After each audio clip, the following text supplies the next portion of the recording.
Hello दोस्तों, नमस्कार। स्वागत है आपका हमारे यूट्यूब चैनल सम्राट एजुकेशन में। दोस्तों, आज की इस वीडियो में आप लोगों को बीएससी एग्रीकल्चर सेकेंड सेमेस्टर के एक विषय एग्रीकल्चर हेरिटेज का आंसर की देने वाला हूं। इसके पहले मैंने आप लोगों को 50 क्वेश्चन बता दिया है। इस वीडियो में मैं आप लोगों को और 50 क्वेश्चन बताने वाला हूँ, तो आप लोग वीडियो पूरा देखिएगा। वीडियो अच्छा लगे तो वीडियो को लाइक कीजिएगा, चैनल को सब्सक्राइब कीजिएगा, अपने दोस्तों को शेयर कीजिएगा। ठीक है, तो 51वां क्वेश्चन है, निम्नलिखित में से कौन सी विधि जो है सूक्ष्म सिंचाई नहीं है? कौन सी विधि सूक्ष्म सिंचाई नहीं है? तो प्रवाह, fluid irrigation, option number D. ठीक है, 52वें क्वेश्चन का ऑप्शन नंबर डी से हो जाएगा। और 53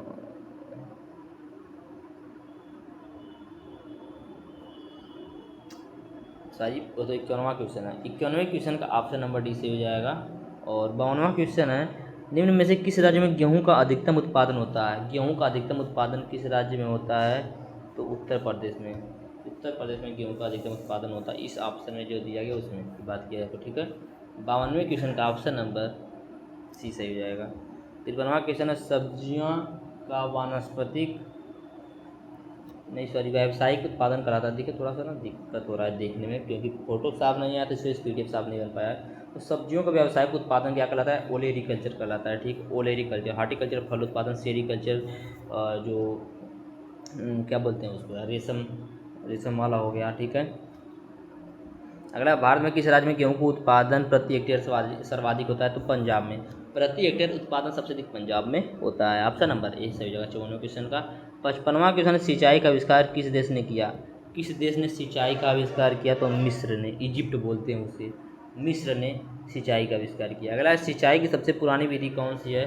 सिंचाई की सबसे पुरानी, what is the oldest method of irrigation? Oldest method of irrigation क्या है? तो ओल्डेस्ट मेथड ऑफ इरीगेशन है surface irrigation. Surface irrigation. Question number 57, Bharat में सिंचाई का मुख्य स्रोत कौन सा है? भारत में सिंचाई का मुख्य स्रोत कौन सा है? तो ऑप्शन नंबर बी से जाएगा नहरें, कैनाल। कैनाल जो है भारत में सिंचाई का मुख्य स्रोत है। Option number B is the correct option of question number 57।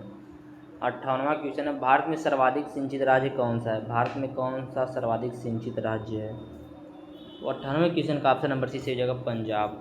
Bharat में सर्वाधिक सिंचित राज्य कौन सा है? पंजाब। 59वां क्वेश्चन है, सिंचाई मंत्रालय का नया नाम क्या है? जल शक्ति मंत्रालय। ठीक है, 59वां क्वेश्चन का ऑप्शन नंबर बी से जगह जल शक्ति मंत्रालय। 60वां क्वेश्चन है, भारत के प्रथम कृषि मंत्री कौन थे?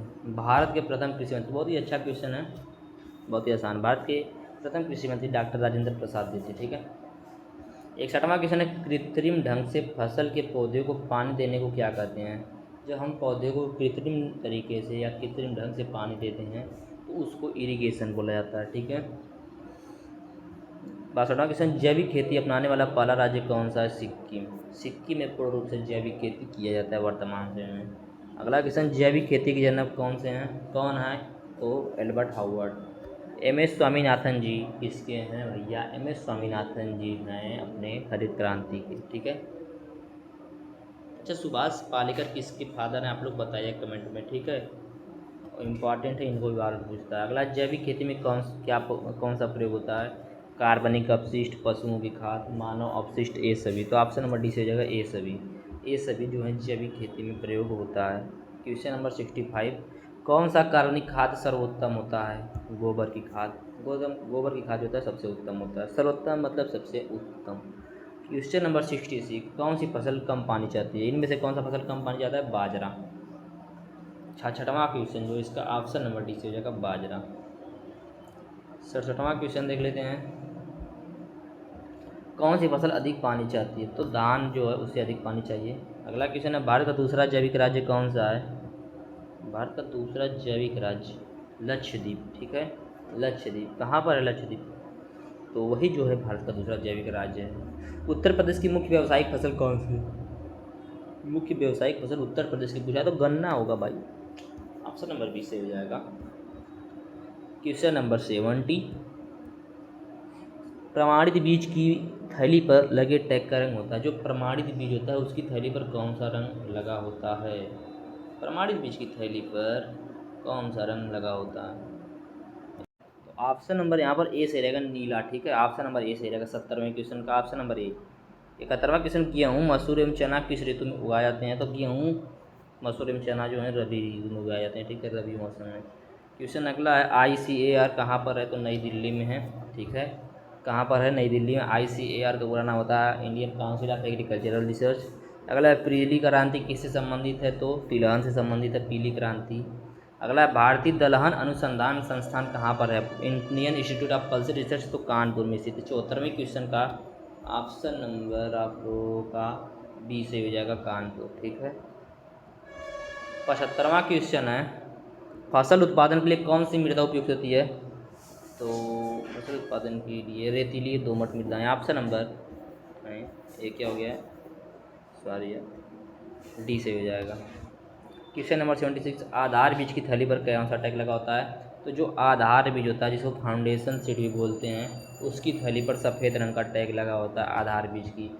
प्रजनक बीज की थैली पर सुनहरा पीला रंग का टैग लगा होता है। 77वें क्वेश्चन का ऑप्शन नंबर ए से हो जाएगा। MSP किस क्रांति के पश्चात लाया गया था? तो MSP जो है उसको ग्रीन रिवोल्यूशन, मतलब आफ्टर ग्रीन रिवोल्यूशन, जो हरित क्रांति है, हरी क्रांति, उसके बाद पश्चात लाया गया था। भारत की राष्ट्रीय सब्जी कौन सी है?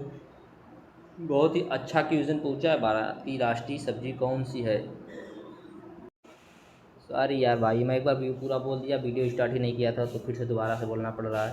क्वेश्चन नंबर 79 है, भारत की राष्ट्रीय सब्जी कौन सा है? तो भारत का राष्ट्रीय सब्जी कद्दू है। निम्न में से कौन सा कार्बनिक खाद नहीं है? तो गोबर की खाद कार्बनिक है, कंपोस्ट भी कार्बनिक, हरी खाद भी कार्बनिक है। तो यूरिया जो होता है कार्बनिक खाद नहीं होता है, इसको जैविक खेती में यूज नहीं किया जाता है, ठीक है। तो ऑप्शन नंबर डी से हो जाएगा, यूरिया। अगला है, वायु दाब किससे मापा जाता है? एयर प्रेशर की बात करें तो वो बैरोमीटर से मापा जाता है, ठीक है। बैरोमीटर से वायु दाब को मापा जाता है। और पूछ रहा वायु वेग को किससे मापा जाता है? जो हवा की गति जो है उसको किससे मापा जाता है? उसको मापा जाता है एनीमोमीटर से। और उसका जो दाब है उसको किससे मापा जाता है? उसको बोरोमीटर से मापा जाता है। तो 86वें क्वेश्चन का ऑप्शन नंबर ए से हो जाएगा और 85वें का भी ए से ही हो जाएगा। विश्व पर्यावरण दिवस कब मनाया जाता है? तो 5 जून को प्रत्येक वर्ष विश्व पर्यावरण दिवस के रूप में मनाया जाता है। और क्वेश्चन नंबर 88, पृथ्वी दिवस कब मनाया जाता है? तो 22 अप्रैल को।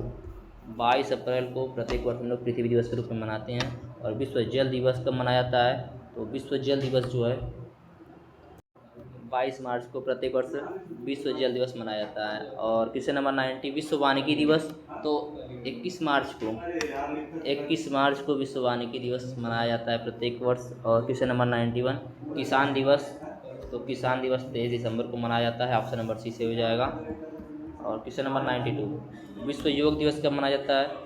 विश्व योग दिवस कब मनाया जाता है? 21 जून को, ऑप्शन नंबर ए से हो जाएगा 92 क्वेश्चन पर। और क्वेश्चन नंबर 93, खेल दिवस कब मनाया जाता है?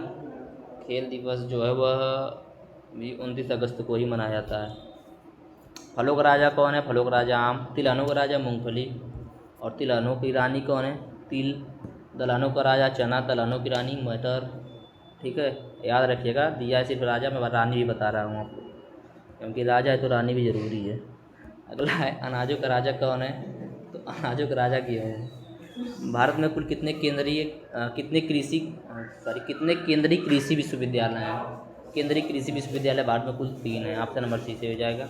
और क्वेश्चन नंबर 99, जिप्सम को मृदा में देने से किस मृदा को सुधारा जाता है? तो जब अम्लीय मृदा होता है उसको सुधारने के लिए क्षार डालते हैं, क्षारीय मृदा को सुधारने के लिए अम्ल डालते हैं। जिप्सम अम्लीय है तो इसको किस मृदा को सुधारने के लिए डालेंगे? क्षारीय मृदा को, ऑप्शन नंबर बी से हो जाएगा। और क्वेश्चन नंबर 100, चूने को मृदा में देने से किस मृदा को सुधारा जाता है? तो जिप्सम चूने को मृदा में देने से अम्लीय मृदा को सुधारते हैं, तो ऑप्शन नंबर ए सही हो जाएगा। तो ये टोटल आपके 100 क्वेश्चन आप लोगों के जो हैं कंप्लीट हो गए। मैंने आप लोगों को पूरा 100 क्वेश्चन बता दिया और उम्मीद करते हैं आप लोगों का अच्छा खासा क्वेश्चन सही होगा। लगभग आपका 70 क्वेश्चन इसमें सही होना चाहिए, सॉरी यार 70 नंबर का तो होगा ही, लगभग कम से कम 45 क्वेश्चन आप लोगों का सही होना चाहिए इस पेपर में। और वीडियो अच्छा लगा वीडियो को लाइक कीजिएगा। आप लोगों का यह आखिरी पेपर था मेरे हिसाब से और आप लोगों का एग्ज़ाम हो गया होगा। उम्मीद करेंगे कि आप लोगों का बहुत ही अच्छा खासा नंबर आएगा और भविष्य में आप लोग बहुत ही आगे जाएंगे। हमारी शुभकामनाएं आप लोगों के साथ हैं, मन से पढ़िए। और कभी भी कोई भी समस्या हो तो आप लोग कॉल कर सकते हैं, व्हाट्सएप पे मैसेज कर सकते हैं। हम हमेशा आप लोगों के सपोर्ट में खड़े हैं। धन्यवाद, जय हिंद।